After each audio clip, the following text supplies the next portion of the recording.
안녕하세요. 배신의 장미입니다. 오늘의 사연 시작하겠습니다. 1년지 대사인 결혼을 준비했었습니다.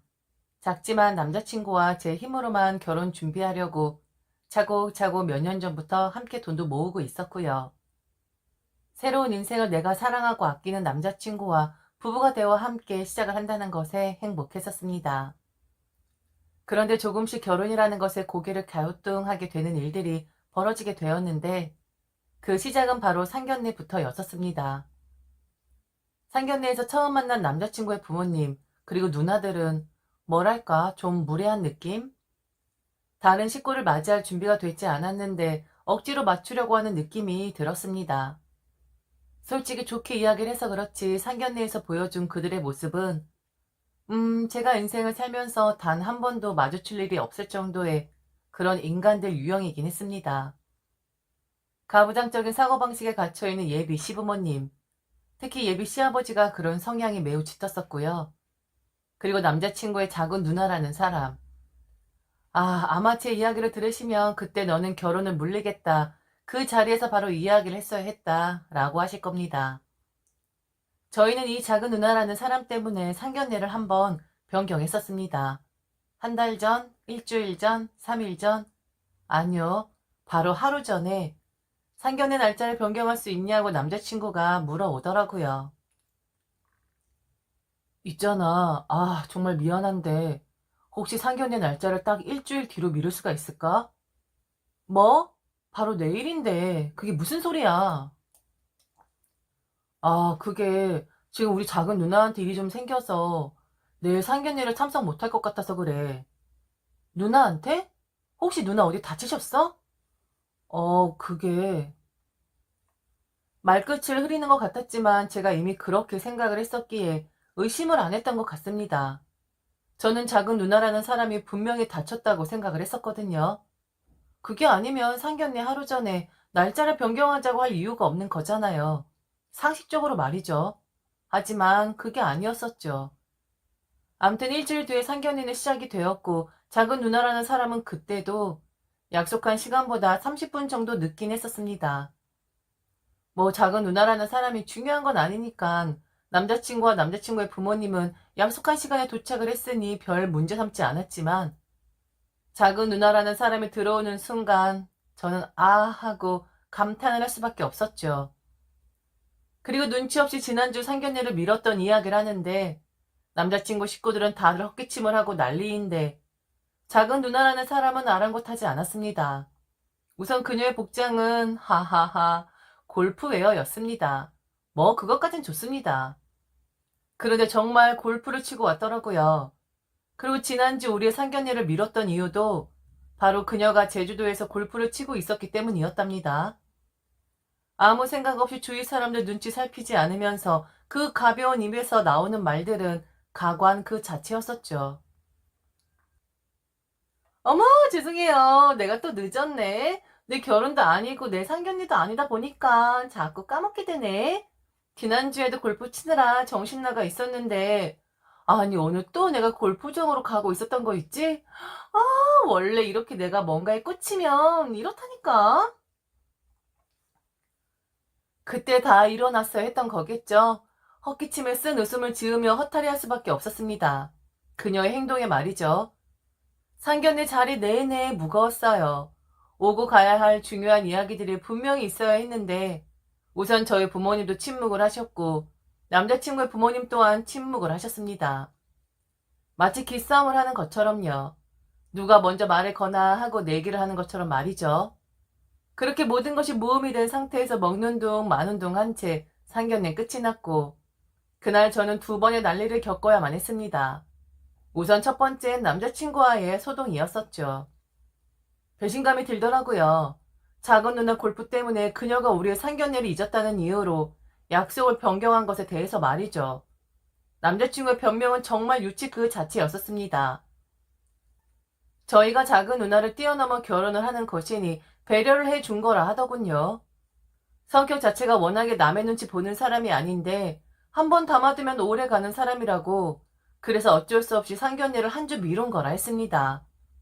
그리고 작은 누나가 결혼, 상견례 뭐 이런 거에 엄청 큰 상처를 받은 사람이라고 했었고요. 자기야, 정말 미안해. 아, 정말 누나 왜 그걸 아무 생각 없이 말을 해가지고. 정말 미안해. 우리 부모님도 엄청 미안하게 생각을 하셔. 그런데 작은 누나 성격이 좀 그래. 그리고 그 속을 알 수도 없고.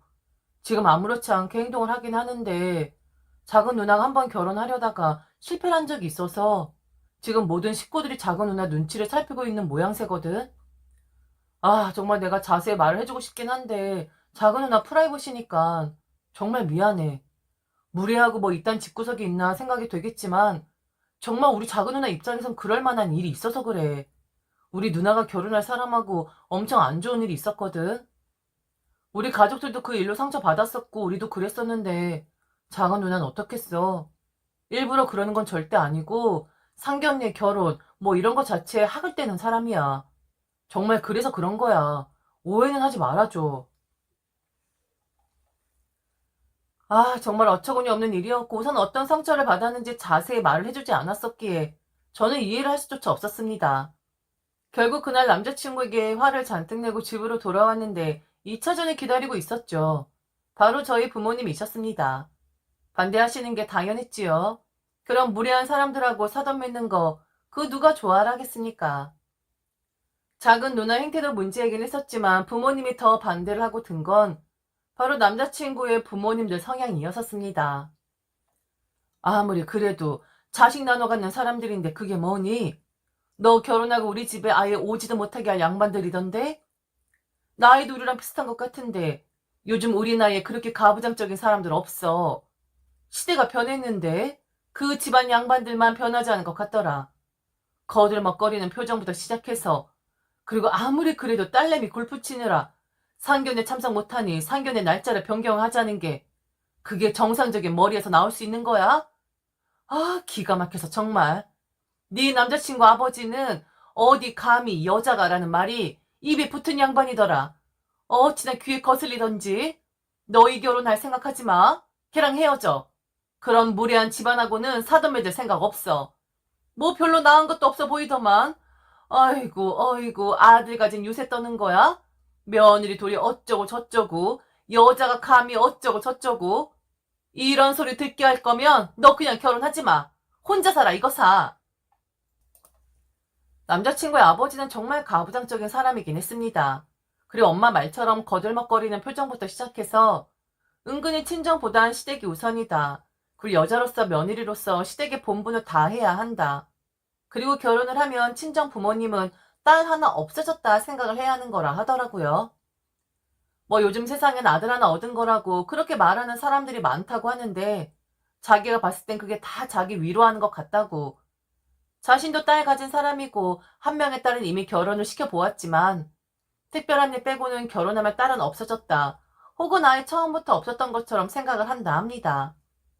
그래야 딸이 시댁에 더 집중을 할 수 있다나요? 왜 남자친구와 연애를 하면서 저는 한 번도 그의 부모님을 만나지 않았던 것이었을까요? 남자친구, 여자친구일 뿐인데 그의 부모님을 만나는 게 좀 이상하다 생각을 했었는데 꼭 만나봐야 하는 거더라고요. 만일 남자친구와 연애를 하는 도중 그의 부모님이 어떤 성향을 가지고 있는 분들인 줄 알았다면 절대로 결혼까지 생각하지 않았을 테니까요. 엄마도 노발대발 남자친구는 제가 전화도 문자도 다 씹어버리니 전전긍긍. 상견례가 끝나고 나서 주위에서 저를 들들 볶기 시작했습니다. 결국 저는 남자친구에게 생각할 시간을 좀 달라 했고 좀 정리를 하고 부모님하고 이야기를 나눠본 뒤 다시 이야기를 하자고 했습니다. 헤어지자는 말을 한 건 아니니까 남자친구도 수긍을 하는 것 같았는데 이 사람은 우리 사이가 끝날 수도 있다라는 최악의 수를 생각한 것이 아니라 잠시 중지가 되어 있다 생각을 한 듯 했습니다. 왜냐면 저는 완전 어이없는 전화를 한 통 받게 되었거든요. 분명 제 전화번호는 남자친구가 줬을 것이고 그런 남자친구도 제가 그런 전화를 받게 될 것이라는 것을 인지를 했겠죠. 만일 우리 사이가 최악의 순간에 이별 수순을 받게 될 수도 있다라고 위험을 직감했다면 절대로 남자친구는 제 전화번호를 알려주지 않았을 거예요. 그런데 남자친구는 저를 너무 믿었던 것이었고 헤어짐이란 단어는 우리에게 없을 것이라 단언을 했던 것이었죠. 따르릉 여보세요? 나 땡땡이 엄마야. 남자친구 엄마 전화였어요. 생각이 없는 건지, 눈치가 없는 건지, 아니면 자기들이 상견례 자리에서 벌린 일들이 문제가 없다고 생각을 한 건지. 남자친구의 엄마 목소리는 매우 다정했고 편안해 보였습니다. 오히려 제가 뭔가 찔린 사람 같았고 불안했었죠. 남자친구의 엄마는 아무렇지 않게 웃으면서 언제 결혼 날짜를 보내주시는 건지부터 시작해서 인상이 참 좋더라. 결혼하면 정말 잘 해보자라는 말까지. 상견례 자리에선 침묵을 지키고 있었던 분이었는데 이상할 정도로 말이 많았습니다. 그리고 제게 전화를 한 이유를 얘기했는데 정말 이 사람들 미친 사람들인가 싶었어요. 다음 주에 땡땡이 아버지 생신이셔. 상견례까지 다 마쳤으면 우리 집안 식구나 다름없는 거 아니겠어? 와서 생신상 좀 차려야겠구나. 네 예비 시아버지, 아니지 시아버지라고 불러야겠네. 네 시아버지가 며느리가 차려주는 생신상 엄청 기대하고 있더라. 땡땡이 말 들어보니까 음식을 좀 한다고 하던데. 음식에 관련된 자격증도 많다고 어찌나 자랑을 하던지. 와서 솜씨 좀 부려봐. 그리고 며느리 사랑은 시아버지란다. 이번 참에 점수도 따고 다시 한번 식구들 얼굴 보면서 정도 붙이고 얼굴도 익히고 하면 좋잖아. 그런 말들 많이 들어봤었죠. 예비 시댁에서 김장을 하러 오라 한다든지, 명절 같이 지냈으면 한다든지, 혹은 예비 시댁에 가서 설거지를 하고 과일을 깎고 왔다든지. 그런데 저는 예비 시댁에서 시아버지 되실 분 생신상을 차리라고 호출을 하더군요. 미친 것들임에 틀림없었어요. 상대할 가치조차 없는 사람이었고, 그리고 얘하고는 안 되는 거구나. 아무리 좋게 생각을 하려고 해도 이 집구석 보통 얘기들 아니구나, 라는 생각이 들었거든요. 아주 다정하고 친근하게 이야기를 하는 남자친구의 엄마에게 그랬습니다. 왜 내가 땡땡이 아버지의 생신상을 차려야 하는 것이냐고요. 그리고 왜 땡땡이 아버지는 그걸 기대하고 있는 거냐고요. 그리고 땡땡이 엄마는 왜 제게 전화를 걸어서 이런 어처구니 없는 말을 전하는 것이냐고요. 상식적으로 이해도 안 되고 너무 무례한 것 같다 이야기를 했습니다. 그랬더니 남자친구의 엄마는 그러더군요. 그럼 생신상 안 차리라고 했니? 너가 너무 잘못 생각한 거야. 이거 나중에 네 시아버지 분명히 한 소리 하실 거다. 그 양반이 한번 뭐에 어긋나면 계속 그거 가지고 시비 걸고 했던 말 또 하고 또 하고를 반복하는 사람이거든. 난 널 도와주려고 전화를 한 건데. 네 시아버지한테 밑볼 필요 없잖아. 조금만 신경 쓰면 되는 건데. 꼭 와서 네 시아버지한테 점수 따도록 해. 안 그러면 너 결혼하고 한동안 피곤해질 수도 있어. 이건 내가 너한테 팁을 주는 거야. 저는 분명 따지듯이 말을 했는데 그런데도 차분하게 말을 하는 남자친구의 엄마를 보면서 정말 이분은 팁을 주기 위해서 그리고 내가 며느리가 된다면 당신 남편한테 점수를 땄으면 해서 이런 전화를 했구나라는 것을 직감할 수 있었습니다. 그 남자친구의 엄마 모습과 말에서 뭔가 모를 제 미래가 보이는 듯 했어요. 그래서 차분하게 남자친구의 엄마를 타일릴 수밖에 없었습니다. 저기요, 우선 무슨 말씀이신지는 알겠는데요. 지금 그런 말씀을 제게 하시는 건 아닌 것 같아요. 결혼하게 될지 안 하게 될지도 모르는데 땡땡이가 얘기를 안 한 듯한데 죄송하지만 땡땡이한테 자세한 건 들으세요. 저는 더 이상 드릴 말씀이 없네요. 그리고 저는 전화를 끊었고 남자친구에게 이 결혼은 안 되겠다라고 전화를 했습니다. 얼굴 보면서 이야기하는 것도 구차하고 그리고 얼굴 보러 나가는 것조차 귀찮아서 이렇게 끝내자고 했어요. 남자친구의 반응은 별로 중요하지 않았습니다. 제 감정과 결정이 더 중요했으니까요. 어쩌면 일방적으로 제가 이별 통보를 한 것일 수도 있지만 남자친구와 결혼을 하면 숨도 못 쉬고 살 것 같은 기분이 들었거든요. 제발 아무 연락 없기를 그냥 남자친구가 받아들이기를 바랐습니다. 그리고 남자친구도 알지 않겠어요? 아닌가? 모르려나? 작은의 식구들, 특히 아버지와 작은 누나가 좀 이상하다라는 것을요. 좀 이렇게 지나가자. 조용히 아무 말 없이 그동안 모았던 돈 딱 반분하고 제 갈 길 가기를 바랐었습니다. 시끄러워지는 건 정말 싫었었습니다. 하지만 남자친구의 아버지는 가만히 계실 분이 아니었죠. 기가 막히게 무례하답니다. 누구 보고? 저 보고 말이죠. 그리고 저희 부모님 보고 말이죠. 저녁 늦게 남자친구에게 전화가 오길래 생각의 정리가 끝났나 싶어 전화를 받았습니다. 그런데 남자친구가 아니라 그의 아버지였어요. 지금 무례하게 이게 무슨 행동이야? 감히 결혼을 안 하겠다니. 어른들 가지고 놀리는 거야? 결혼이 애들 소꿉장난이야? 어른들 다 모셔놓고 귀한 걸음 하겠으면 그 행동에 책임을 져야지. 왜 이렇게 사람이 무례해? 너는 교육을 그렇게 받았냐? 어른들 골려 먹으라고, 어른들 우습게 보라고 그렇게 교육받았냐고. 내가 말 안 하고 넘어가려고 했는데 그런 실수는 저지르는 게 아니야. 사람이 항상 심사숙고를 해야지. 일 다 벌려놓고 이제 와서 나 몰라라 도망을 친다고. 사람들 다 기대하게 해놓고 어림도 없어. 어디서 감히 결혼을 관두겠다 말을 해. 내 사전에 2번 다시 결혼이 파토나는 꼴 못 본다. 이 결혼 진행할 거야. 그리고 다음 주에 와서 며느리 노릇해. 내 생일상에 친척들 다 불렀으니까 미리 인사드리라고. 알겠냐?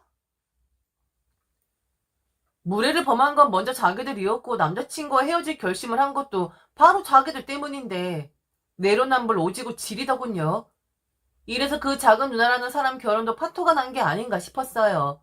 그 얼마나 만만하면 잘 알지도 못하는 다 큰 성인한테 전화를 걸어 대뜸 소리부터 질러대는 것일까요? 저를 하대해도 된다고 생각을 하는 걸까요? 자기 아들 여자친구고 상견례까지 마쳤으니 점수 따야 하는 며느리쯤으로 생각을 했던 것일까요? 이래서 요즘 어른들이 욕을 먹는 겁니다. 젊은 사람들이 혐오에 가까운 말도 서슴지 않는 거고요. 이런 식으로 하는데 그 누가 어른들을 공경하고 존중하고 대우를 해주려고 하겠습니까?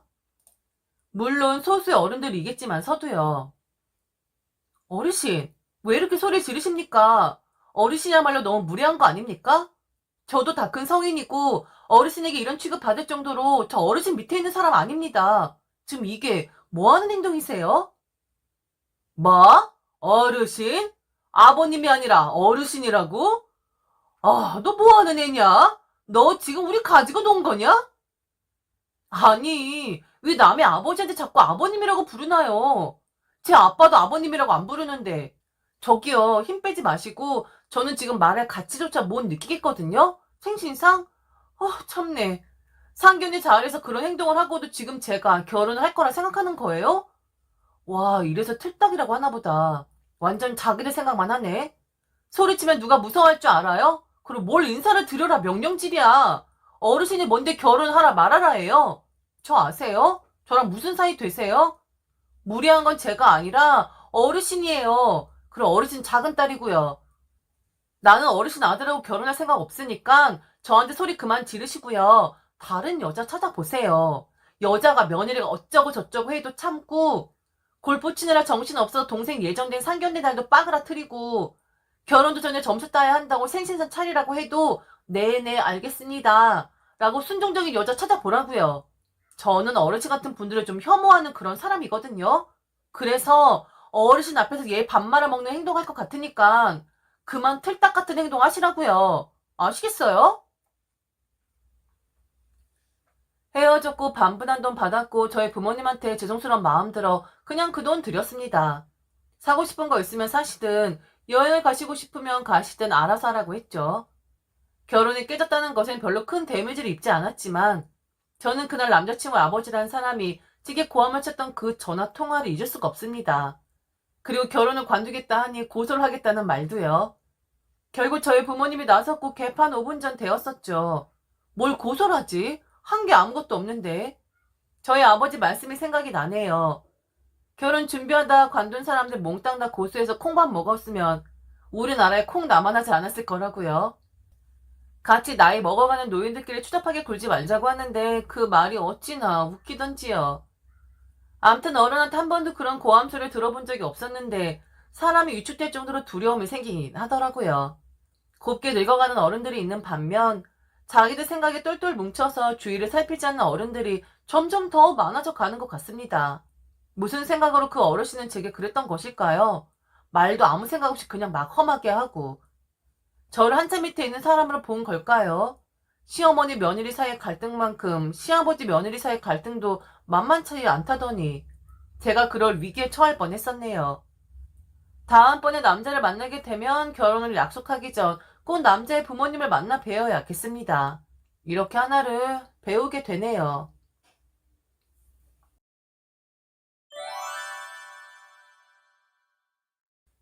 안녕하세요. 배신의 장미입니다. 오늘의 사연 바로 시작해 보겠습니다. 전 남편과는 고등학교 동창이었습니다. 학교에서 말썽꾀나 피우던 사람이었죠. 같은 동네에 살았기 때문에 오다 가다 마주치긴 했어도 학교 다닐 땐 대화 한번 나누어 본 적이 없습니다. 남편과 저는 학교만 같이 다닐 뿐 다른 세상에서 살고 있는 사람들이었습니다. 남편은 소위 말하는 일진에 속해 있었고 저는 그냥 평범한 깻잎머리 여학생일 뿐이었죠. 저는 모든 게 중간이었던 것 같네요. 성적도 외모도 성격도 그냥 딱 중간이었습니다. 저는 4년제 대학에 식품영양학과에 들어갔고 남편은 졸업 때는 대학에 못 들어갔다가 재수해서 서울권 경영학과를 들어갔더라고요. 동창 친구들 모임에서 그 이야기를 들었을 때 얼마나 깜짝 놀랐는지 모릅니다. 날라리에 동창생들에게 공포 분위기를 조성했던 일진이었던 남편이 재수해서 인서울 일하니 기가 막힐 노릇이었죠. 그때 들은 이야기인데 남편네 집이 좀 사는 집이라고 하더라고요. 그리고 실제로도 좀 많이 잘 사는 집안이었습니다. 그땐 별일도 다 있다 하고 흘려 들었었는데 그 이후로 6년쯤 지나 남편을 만나게 되었습니다. 저는 대학을 졸업하고 영양사로 회사에서 일하다가 집 근처 요양병원 영양사로 이직을 했는데 이직한 병원의 총무과 직원이 바로 남편이었습니다. 처음엔 긴가민가 했는데 이름이 똑같더라고요. 남편은 저를 기억하지 못하는 것 같았고 저도 굳이 아는 내색을 안 했는데 어느 날 저에게 아른 체를 하더라고요. 이력서를 봤는데 같은 고등학교 출신이라면서 말이죠. 대화를 나누어 보니 예전 기억만큼 나쁜 사람은 아니라는 느낌이 들었습니다. 정장 차림의 말쑥한 모습에 꽤나 인기가 많았겠구나 생각이 들 정도였습니다.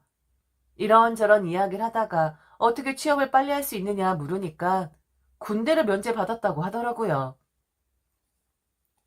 내가 눈이 짝짝이거든. 렌즈 끼지 않으면 사물이 겹쳐 보여. 그것 때문에 군대는 면제받았어. 그리고 여기 병원장님이 우리 고모부님이셔. 고모가 간호총괄하시고 들어와서 일 배우라고 해서 지금은 사원으로 배우고 있는 중인데 몇 년 안에 총무팀장 시켜주신다고 해서 바로 여기로 왔어. 남편은 저희 집에 비해서 형편이 좋아 보였습니다. 병원장 고모부의 간호총괄인 고모의 배경이 좋아 보이더라고요. 남편은 재수할 적에 집에서 수능 과목별로 개인 과외를 시켰다고 하더라고요. 남편의 말로는 돈으로 머릿속에 수능 문제를 때려 박았다고 했습니다. 그런데 그것도 어느 정도 머리가 좋아야 되는 거지. 정말 머리가 나빴다면 돈을 쏟아붓는다고 해도 안 될 일이었죠. 그게 남편과의 만남의 시작이었습니다. 퇴근 후 자주 저녁을 먹고 술을 마시고 하다 보니 어느덧 사귀고 있는 사이가 되었고 남편의 거침없는 리드에 결국 임신을 하는 실수를 하고야 말았습니다. 만난 지 1년쯤 되었을 때였죠.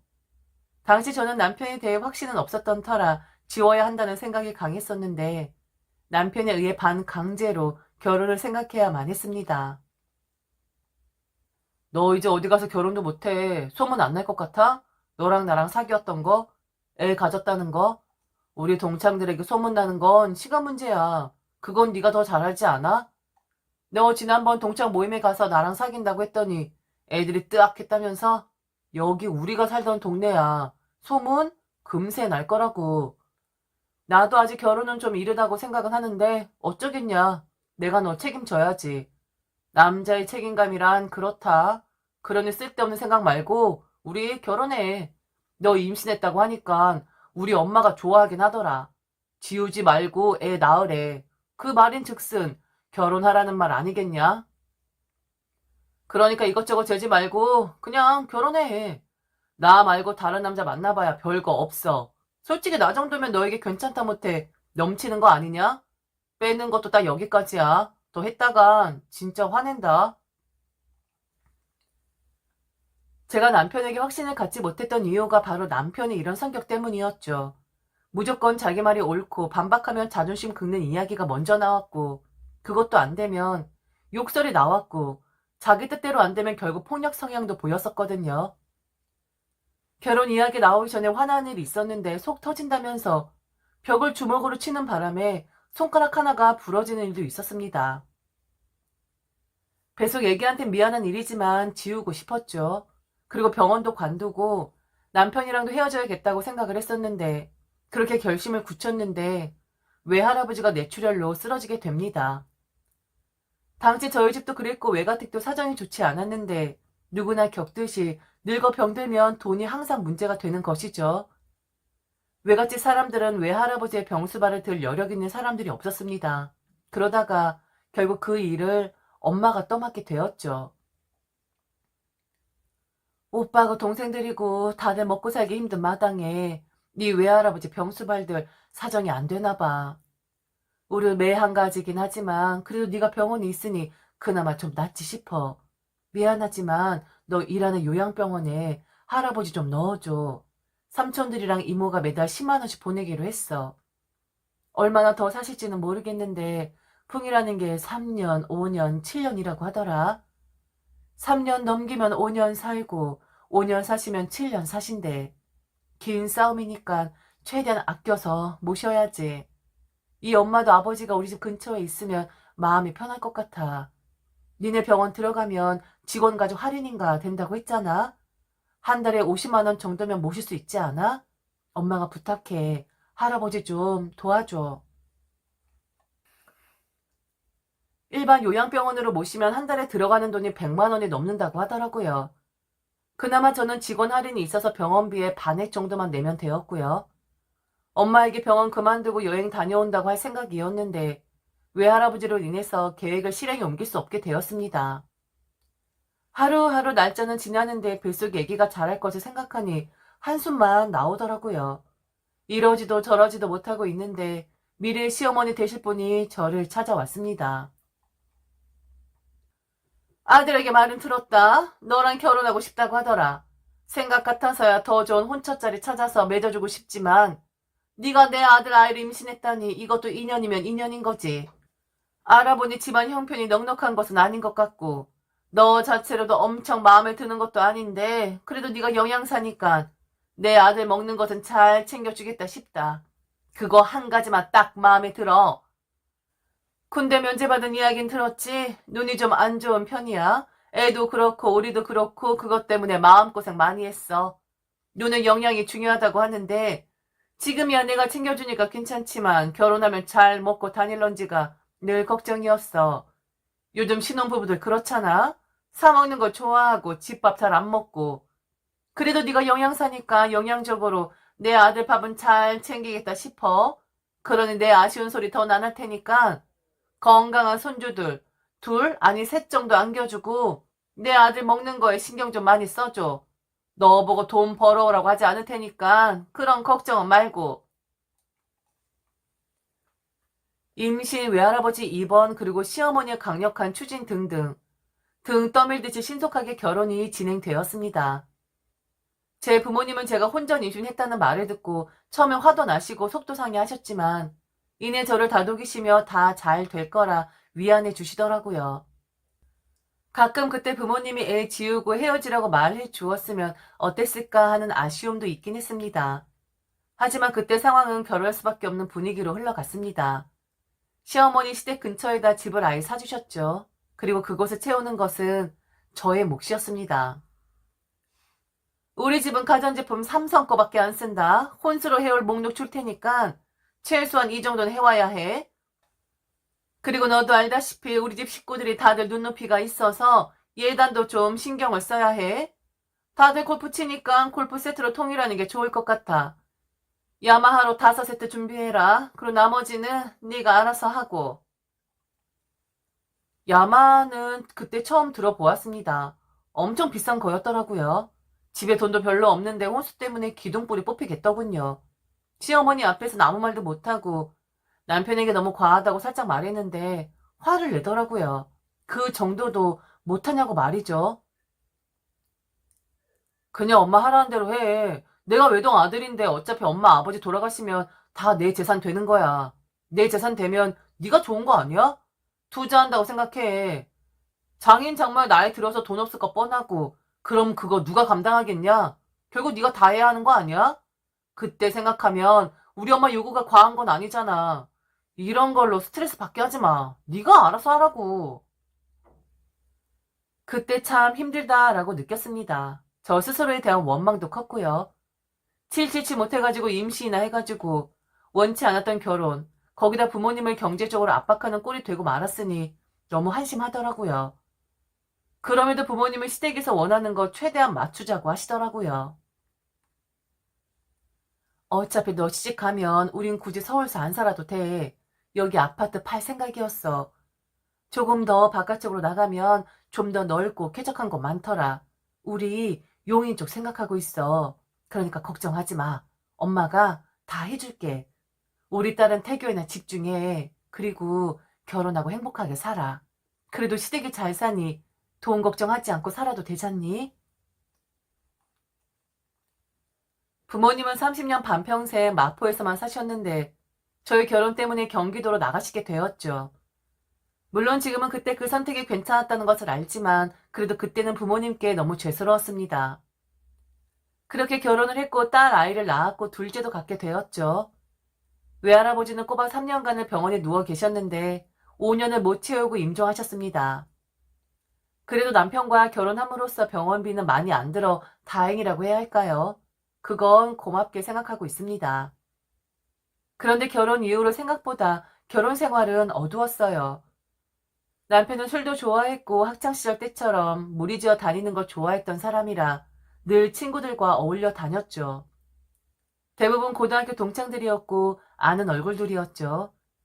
대장놀이하기 좋아하고 사고도 많이 쳤는데 특히 여자 문제 때문에 자주 싸웠었습니다. 첫 딸 낳고 둘째를 임신했을 때였는데 남편 친구이자 고등학교 동창 남자가 제게 연락이 왔습니다. 그 친구는 미혼이었는데 남편의 말이라면 꼼짝을 못하는 사람이었죠. 게다가 남편이 병원에다 취직을 시켜줬고 같이 근무하고 있었어요. 나야 옛날이나 지금이나 네 남편 꼬붕이지 뭐. 내가 좀 멍청하잖냐. 전문대 나와서 막일하긴 싫고 결국 네 남편이 날 사무직 자리라도 준 거 아니야. 술 잘 마시니까 술 접대하라고. 우린 진짜 주인과 종놈 관계다. 내 신세 한탄하러 온 것은 아니고 너, 네 남편 관리 좀 해라. 맨날 룸살롱 다니고 거기 나오는 여자들 주무르고 다니는 거 너도 어느 정도 눈치채고 있는 거 아니야? 종합병원 애들 접대 때문이라고 하지만 하는 짓 보면 너무하다 싶다. 나도 남자지만. 나야 상관할 입장은 아니지만 네가 좀 안 됐어서 그래. 내가 얘기했다고는 절대 말하지 말고 네가 잘 타이르던지 아니면 단속을 좀 해. 그래도 지 와이프에게는 주먹질 안 하겠지. 요즘도 가끔 난 맞고 산다. 이제 나도 30대인데 신세가 처량해. 정말 딴 뜻은 없고 선의의 조언이야. 결혼도 했겠다. 서른줄에 들어섰겠다. 게다가 애도 있는 사람이 나가선 여자질에 주먹질까지 한다고 하더라고요. 사실 집에서도 주먹질은 아니지만 화나면 물건 던지는 것은 예사라는 사람이긴 했거든요. 여자 문제는 눈치는 채고 있었는데 제가 뭐 할 수 있는 게 있었나요? 병원에 나가서 밥하랴, 집에서 살림하고 육아하랴, 신경 쓸 겨를도 없었죠. 게다가 시어머니가 남편 하는 일에 간섭하지 말라는 엄명도 있었고 그냥 손 놓고 있을 수밖에 없는 상황이었죠. 저는 동창 친구의 말 듣고 남산 만남 배를 해서 시어머니를 찾아가 하소연 안에 하소연을 했는데 고슴도치도 지 새끼라고 남편 편만 들더라고요. 요즘 병원 병상수 늘린 거 안 보이니? 이번에 병상수 늘리면서 우리 돈도 들어간 상황이야. 환자 채우려면 종합병원에서 장기 입원 환자들 유지해야 하는데 환자 채우려면 종합병원에서 장기 입원 환자들 유치해야 되는데 그게 맨입으로 되는 게 아니야. 술 먹이고 여자 붙여주고 다 그러는 거지. 네가 환자들 밥이나 해줄 줄 알지? 병원 경영에 대해서 뭘 안다고? 네 남편 못 잡아먹어 안다라는 거니? 이게 다 누구 때문이야? 결국 네 남편이 너랑 애들 때문에 그렇게 밤새워 영업하고 일하는 거 아니냔 말이야. 속 깊은 애라면 지 남편 몸 추간나게 꼴물이나 잘 대령할 일이지. 너처럼 바깥에서 여자랑 시덕거리네 어쩌네 그런 철딱서니 오는 말 하지도 않는다. 너네가 지켜볼 거야. 경고야. 더 이상 내 아들 힘들게 하지 마라. 실망한 채로 집에 들어왔고 저녁 때 남편이 들어와서는 뭐가 또 그렇게 화가 나는지 물건 꽤 부시고 난리도 아니었습니다. 그러다가 주먹으로 턱을 맞았고 턱주가리가 돌아갔는지 입이 악물어지더라고요. 피는 질질 나지 정신은 몽롱하지 쓰러진 것 같은데 눈 떠보니 응급실이었습니다. 다행히 뱃속에 둘째는 큰 문제 없다는데 턱이 나간 게 문제더군요. 의사는 수술을 통해서 부서진 뼈 조각을 제거해야 한다고 했고 다시 모양을 만들어 넣을 수밖에 없는데 산 달이 얼마 안 남아서 출산하자고 하더라고요. 서럽고 눈물 나고 분하고 그때 그 침상에 누워 이혼을 결심하게 되었습니다. 퇴원 후 저는 애를 데리고 집을 나왔고 친정에서 숙식을 하면서 출산 예정 병원도 친정 근처로 해두었습니다. 그리고는 진짜 이혼해야겠다 결심을 굳히고 이혼 소송을 제기했죠. 가정폭력과 외도를 이유로 말입니다. 그런데 이혼을 못하게 되었어요. 가정폭력으로 이혼소송을 제기했는데 가정폭력처벌법에 살해가 되어 가정법원에서 가정보호사건 절차로 넘어갔고 거기서 남편이 더 이상 가정폭력을 일으키지 않고 가정에 충실하겠다고 애걸복걸하고 이혼을 원치 않는다고 하는 바람에 제 뜻과는 거의 무관하게 보호처분을 하지 않는다는 결정을 하고 만 것입니다. 게다가 둘째 출산하고 시부모님들이 찾아와 이혼만은 안 된다며 아이들을 생각하라고 하더라고요. 이번 일도 있고 하니까 네 남편 앞으로는 절대 폭력 쓰는 일 없을 거야. 그리고 이제 둘째도 낳았겠다. 애들만 생각해. 교육도 시키고 번듯한 가정 만들어줘야 할 거 아니니? 애들이 무슨 죄야. 나도 앞으론 너에게 잘해줄게. 그동안 너무 너를 몰아붙였던 것 같아. 네가 딱 한 번만 내 아들 용서해 다오. 그 콧대 높았던 시어머니도 아들의 이혼남을 만들기 싫었던지 나름 자존심 굽히고 사과를 하시더라고요. 굳었던 결심이 흔들렸고 결국 애들 데리고 집으로 돌아갔습니다. 남편도 처음에는 제 비위 맞춰 준답시고 퇴근도 일찍 하고 좀 친절하게 굴었지만 저는 믿지 않았어요. 그때부터 각방 사용하기 시작했고 부부간의 대화는 많지 않고 애들 문제로만 간간히 대화하는 수준이었습니다. 그러던 어느 날 남편이 종이와 펜을 내밀더라고요. 너랑 나랑 각서 한 장씩 쓰자. 만약 서로 외도해서 발각 시에 재산 분할 권리 포기하기로 말이야. 나도 쓰고 너도 쓰고 이거 쓰면 나도 헛짓거리 못하고 너도 딴 마음 안 품을 거 아니야. 서로 손해볼 거 없잖아. 쓰려고는 당신만 써. 지금까지 여자들이랑 놀아난 게 당신이지. 내가 남자들이랑 놀아난 건 아니잖아? 이걸 내가 왜 써? 그리고 지난번 비슷한 말 어머니도 하시던데. 재산 분할 어쩌고 저쩌고 말이야. 혹시 어머니가 시켰어? 나보고 이거 쓰라고? 남편 아니라고 잡아댔지만 시어머니가 시킨 것 같더라고요. 행여나 제가 남편 싫다고 바람이라도 나면 어쩌나 하는 쓸데없는 걱정을 하더라고요. 자기 아들이 이혼남 되면 안 된다면서 저보고 정 좀 붙여보라고 화장품도 사주고 시어머니 쓰던 향수까지 챙겨주는데 뭐 하는 건가 좀 의아하긴 했었죠. 뻔한 속셈이야 보였지만 각서 쓰는 게 제게는 손해볼 거 한 개도 없던 거라 원하는 대로 써주었습니다. 그런데 참나 그렇게 못된 짓거리 할지 누가 알았나요? 저도 남편에게 마음 붙여보고 살려고 애쓰고 있었는데 남편이 좀처럼 반응이 또 없더라고요. 집에 들어오면 딸들이랑 잠깐 놀아주고 방구석에서 뭘 하는지 들어가 나오지도 않고 주말에 슬쩍 나들이라도 가자고 하면 골프 접대에 있다고 집을 비우기 일쑤였습니다. 그리고 주말이 되면 시어머니가 애들을 데리고 가더라고요. 앞으로 매주 주말에 내가 애들 볼 테니까 너는 너 하고 싶은 것 좀 해. 친구들이랑 영화도 보고 연극도 보고 술도 한 잔씩 해도 되겠지? 좀 자유롭게 살아. 나나 네 남편이나 너를 너무 구속한 거 아닌가 싶어. 한 번도 호의를 베푼 적이 없었는데 그때 이혼 소송했던 게 충격이 컸나 싶었죠. 남편도 지나가는 말인 듯 주말에 어차피 자기는 골프 약속으로 꽉 차 있으니 계획 세워서 친구들이랑 놀라고 하더라고요. 돈도 몇십만 원 찔러주면서 말이죠. 그렇게 한 석 달쯤 지났을까요? 매주 주말에 애들이 없으니 처음엔 이상했는데 익숙해지더라고요. 미술관도 가고 친구들도 만나고 문화생활도 하고 그 짧은 찰나 좀 평안한 생활이었습니다. 그리고 그가 불쑥 제 생활 안으로 들어왔어요. 제 고등학교 동창이자 남편의 꼬붕이라고 자처하는 친구 말이죠. 네 남편 오늘은 제주도로 골프 가서 내일 올 거야. 이번에 내가 낄 자리가 아니라 마침 시간도 있고. 오늘 저녁 때 고등학교 동창회들 몇 명 모이기로 했는데 너도 올래? 다 너 아는 애들이야. 너 어떻게 사는지 궁금하다네. 내가 픽업 갈게.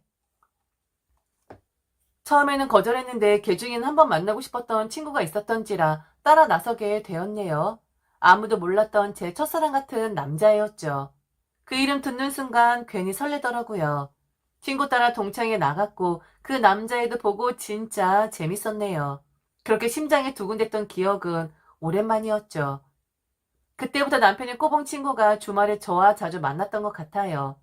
처음 시작할 때는 꼭 네 남편 오늘 어디 가는데 시간 되지? 였습니다. 처음엔 동창 친구도 돌아가면서 만나더니 그 다음부터는 드라이브 가자고 하더라고요. 몇 번 따라 나서면서 나름 자유를 느꼈죠. 바람 쏘이기 좋은 것만 찾아서 데리고 가더라고요. 그런데 양수리에 갔을 때 사달이 벌어졌습니다. 밥을 먹고 차를 마실 때 그 친구에게 말했죠. 주말에 나에게 연락 그만해도 될 것 같아. 주말마다 좋은 곳에 드라이브 시켜준 거 너무 고마운데 뭐랄까? 이렇게 둘이서 다니는 건 좀 이상하다는 생각이야. 동창들 만날 때 아무 상관없지만 우리 둘이 따로 만나는 건 좀 이상해. 그래서 딱 오늘까지만 이렇게 고마워할게. 여러 번 생각해서 기분 안 나쁘게 말하려고 준비했었습니다. 그 친구도 고개 끄덕이며 알았다고 하더라고요. 그리고 집으로 가는 길에 으슥한 모텔 안으로 들어가더라고요. 우리 잠깐 쉬었다 갈까? 내가 좀 피곤해서 그래. 닭살이 돋는데 순간 섬뜩했죠. 잠시간 말이 없었고 때마침 전화벨이 울려서 잠깐 차에서 내렸다가 다시 탔습니다. 그리고 그때 전화기 녹음 기능을 켜두었죠. 혹시 남편이 이러라고 시켰니? 우리 시어머니도 한패고? 내 말이 맞겠지? 한번 말해봐. 그동안 우리 정도 많이 쌓였잖아. 솔직히 질 수 있는 거 아니야? 아, 눈치챘어? 사실은 네 남편이 몇 달 전에 내가 너 꼬셔서 모텔까지만 가면 3천만 원 준다고 하더라고. 준비는 다 해줄 테니까 나보고는 꼬시기만 하면 된다고 했어. 솔직히 나 돈도 필요했고 너 좋아하는 마음도 있어. 그리고 알잖아, 네 남편 아직도 나 때린다니까. 지난번엔 골프채로 맞았어. 이번에 수락 안 하면 진짜 병신 만든다고 하더라. 그래서 나도 어쩔 수 없이 하기 시작했는데 너랑 같이 있다 보니까 미안하기도 하고 그렇더라. 돈 못 받는 건 괜찮은데 진짜 너랑 같이 있고 싶어서 그래. 위험 있고 함정에 함정이라는 생각이 들더라고요. 저는 친구를 잘 타일렀습니다. 나도 널 나쁘게 생각하진 않는다. 그리고 오늘은 몸 컨디션이 좋지 않다. 우리끼리 비밀로 할 테니까 생각할 시간을 달라. 가진 말로 친구를 설득했고 그 친구 다행히 제 말에 넘어가더라고요. 그날 무사히 집으로 돌아왔고 그 다음부터는 그 친구의 연락을 차단했습니다. 며칠 뒤 시어머니와 남편이 동시에 들어왔고 시어머니 제 뺨을 때리더라고요. 사진을 던지면서 말이죠. 지난번 양수리 모텔 갔을 적에 저와 꼬봉 친구가 차 안에 있는 사진이었죠. 네 년이 우리 집안을 말아먹으려고 작정을 했어? 벌건 대낮에 이게 무슨 짓거리야? 바람? 외도? 하도 너 하는 짓이 이상해서 사람 붙여봤다. 혹시나 했더니 역시였어. 내 이럴 줄 알았다니까. 아들, 그때 각서 받아놓은 거 있지? 이래서 엄마 말 들으라는 거였어. 내가 감이 있다니까. 저는 울분을 삼키고 또박또박 말해 주었습니다. 어머니나 당신이나 내 말 안 듣고 안 믿을 거죠? 그리고 지금 내가 애들 데리고 간다면 펄쩍 뛸 거고 조용히 나가 드릴게요. 이번엔 진짜 이혼하자고요. 저는 몇 달에 걸쳐서 이혼소송을 준비했고 마침내 법정에 출석하게 되었습니다. 남편 쪽에선 저희 외도 사진과 재산 분할 포기 각서를 대형 스크린에 띄워놓고 이혼소송의 책임은 저에게 있으니 위자료 및 재산 분할권 그리고 양육권도 포기하라고 하더라고요. 저는 기가 막혔지만 변호사가 시키는 대로 말했습니다. 저한테 녹취한 것이 있는데 지금 녹취록 작성 중이라 증거로 제출 못했는데 음성 파일이 있습니다. 지금 제출해도 될까요? 판사는 녹취록은 나중에 제출하고 일단 틀어보라고 하더라고요. 그리고 그날 남편은 꼬봉 친구로부터 녹음했던 것을 법정에서 틀었는데 웅성웅성 난리도 아니었죠. 남편과 시어머니 얼굴은 어그러지고 소리 지르고 난리도 아니었습니다. 저는 결국 재판에서 이겼고 위자료와 재산 분할로 조금 받았죠. 물론 양육권도 받아서 지금까지 애들 키우고 있고요. 양육비도 일시불로 받았습니다. 거기다가 남편은 폭력이랑 사기 등으로 고소했는데 고소 취하해 달라고 시어머니랑 남편이랑 계속 찾아와 애걸복걸 하더라고요. 진짜 뻔뻔하다. 당신이랑 어머니랑 어떻게 사람의 탈을 쓰고 그따위로 살 수 있어? 볼 일 없으니까 다시 찾아오지 말고 죗값 받아. 난 당신이 감옥을 가길 바래. 가서 콩밥이나 먹어. 어머니가 콩밥 해다 주면 되겠네. 우리 애들 아무 때나 볼 생각하지 말고 찾아오기만 해봐. 그때는 면접 교섭권? 이런 것도 없어. 당장 꺼져. 꼴도 보기 싫어. 그 뒤로도 합의를 하자고 몇 번 찾아왔고 결국 남편 무릎도 꿇리고 말았네요. 합의 대가로 싸게 퉁치려고 하지 마. 나랑 합의 보지 말고 변호사랑 합의 보라고 말해놨으니까 내가 당신보다 조금만 더 멍청했으면 어쩔 뻔했어. 완전 국민 쌍년되는 거 아니야? 너 진짜 그렇게 살지 말아라. 나이가 몇 살인데 아직도 골목대장 노릇하고 남들 위해서 군림하려고 그래? 변호사랑 합의 보던가 콩밥 먹던가 알아서 해. 결국 형사고소 취하권으로 합의해 주었고 그 뒤로 지금까지 세상 편하게 살고 있습니다. 악연이었죠. 악연. 사람 인연이란 게 좋은 것만 있는 게 아니었던가 봅니다. 모든 인연을 좋은 것으로 만들기를 바라겠습니다. 지금까지 들어주셔서 진심으로 감사합니다. 이상 배신의 장미였습니다.